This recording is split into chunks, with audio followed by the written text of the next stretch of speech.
Himanshi, what the hell is this? क्या लेके आई हो तुम ये? अरे आप गुस्सा क्यों हो रहे हो? मैंने स्पेशली आपके लिए 500 के नोट की सब्जी और पराठे बनाए हैं।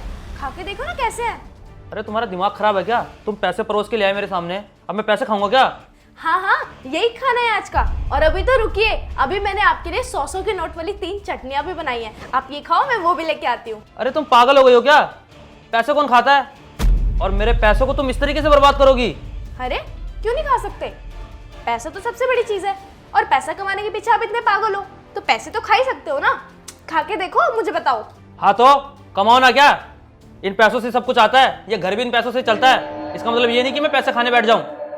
वही तो दीपक, मैं इतनी देर से आपको यही तो समझाना चाहती हूँ।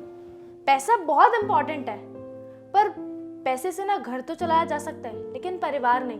परिवार को चलाने के लिए परिवार को टाइम देना जरूरी है, जो आप तो बिल्कुल देते ही नहीं हो। आप सिर्फ पैसा कमाने पे ही ध्यान देते हो। पैसा पैसा पैसा, हमेशा पैसा पैसा ही लगाए रखते हो। अरे पैसे से हटके भी आपकी एक जिंदगी है, आपकी बीवी है, आपको तो कभी ध्यान रहता ही नहीं है उसका। मैं तो किसी कोने में पड़ी रहती हूँ, कभी मुझसे आके पूछा है आपने? नहीं। और जब आप इतना कर ही सकते हो, पैसे के पीछे भागते भागते पूरी जिंदगी निकाल दी आपने, तो अब तो ये पैसे खा ही सकते हो ना। मैं कह रही हूँ खा लो इन्हें, खाए जा सकते हैं पैसे।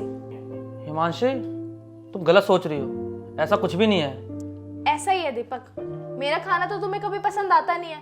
छोटी छोटी बातों पे मुझसे गुस्सा हो जाते हो, पर पैसे से तुम कभी नाराज नहीं होते। क्यों? आपकी जिंदगी में मेरी तो कोई कदर है ही नहीं। बस एक ही चीज की कदर है, और वो है ये पैसा। सुनो, आप कहाँ जा रहे हो? रात के 11:30 बज रहे हैं, बेवक्त यूं। मेरे पास मेरे दोस्त का फोन आया था, पार्टी में जा रहा हूँ मैं। और ऐसा ना पीछे से टोका मत करो। आप मुझे यूं बिना बताए रात के 11:30 बजे अपने दोस्त की पार्टी में जा रहे हो। थोड़ा तो मेरा ख्याल करो, मैं घर में अकेली नहीं हो जाऊंगी। आप हमेशा अपने दोस्तों के बारे में सोचते हो, थोड़ा ख्याल मेरा भी कर लिया करो। आपके पास मेरे लिए तो बिल्कुल टाइम है ही नहीं। अरे तो क्या करूं? तुम्हारे पल्लू में बंद के पड़ा रहूंगा घर में? ऐसा है? मेरा ना दिमाग खराब मत करो। एक तो अपना सड़ा हुआ मुंह बना करके पूरे दिन घर में रहती हो, और मुझे जब भी बाहर जाना होता है अपना सड़ा सा मुंह लेकर के मेरे सामने आ जाती हो और मेरा भी दिमाग खराब कर देती हो। ऐसा है ना? मुझे अपने दोस्त की पार्टी में जाने दो। अपना तो मूड खराब कर ही लिया, और मेरा भी साथ साथ मूड खराब कर रही हो।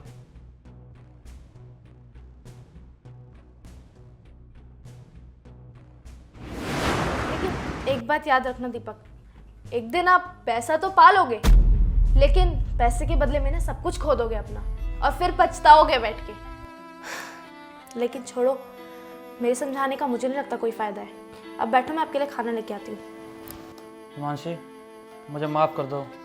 मैं भूल गया था कि मेरी एक जिम्मेदारी तुम भी हो, और मैं तुमसे वादा करता हूँ कि अब से मैं पैसों से ज़्यादा अहमियत सिर्फ तुम्हें दूंगा, क्योंकि तुम मेरी पत्नी हो और तुम्हारा पूरा हक है मुझ पर और मेरे समय पर। प्लीज़ हो सके तो मुझे माफ़ कर देना। अगर आप ये बात सच में समझ गए हैं तो मुझसे ज़्यादा खुशी और किसी को नहीं होगी। अब बैठे, मैं आपके लिए खाना लेके आती हूँ।